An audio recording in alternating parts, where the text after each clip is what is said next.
Welcome to another Premiere Pro tutorial in this complete Premiere Pro 2021 course. I'm sure all of us have seen a lot of times in the movies or in short films that the scene starts with a blurry image and then gradually it gets clearer. Often it's called the rag focus effect, and that is what we are going to be going through in this tutorial. It's pretty easy and we will be using a video effect called the Gaussian blur. So let's see how we can do that. So I have this clip on my timeline and I want to apply the rag focus effect on this clip. So I'm going to go into the effects tab and then video effects, then blur and sharpen, and then we have this Gaussian blur here. If you're like me and like things to be simple, then you can simply type in the search bar Gaussian blur and here it is. So now I'm going to drag this and drop it on my clip, and as soon as I did that, it was added in the effect controls tab straight away, as you can see. So we've added the effect, but nothing has really happened, and that's because we need to set the values in our effect controls tab. So let's go to the effect controls tab, and here we have the Gaussian blur, and you can see that the blurriness is currently at 0, which is why there is no blur in our clip.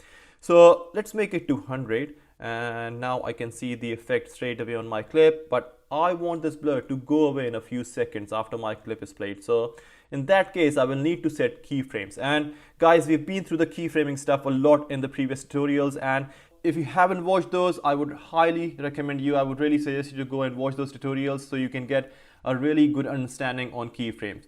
So now I'm going to click on this stopwatch icon to create my first keyframe, and we'll set my blur value to 100, sorry.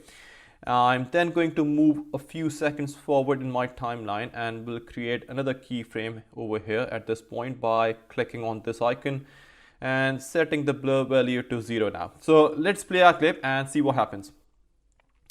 Okay, so yeah, we've got this really cool blur effect, but our edges are playing really funny. So let me play this again and look at the edges or the border of my clip and see what's happening here. Yeah, so now to fix this issue, I'm going to go back in the effect and we'll tick this box that says repeat edge pixels, and it's going to fix these pixels going funny from the edges. So let's play again and see, now it's perfect. So guys, that's how you can create a rag focus effect, and you can apply this effect on video clips like we did, or on your still images, or even on your motion graphics. So guys, that's really it from me. I hope you found this video useful. I hope you liked this video. If you have any questions, feel free to drop those in the comment section and I'll try to get back to you as soon as possible. I'm now going to see you in the next video. So till then, you take care of yourself.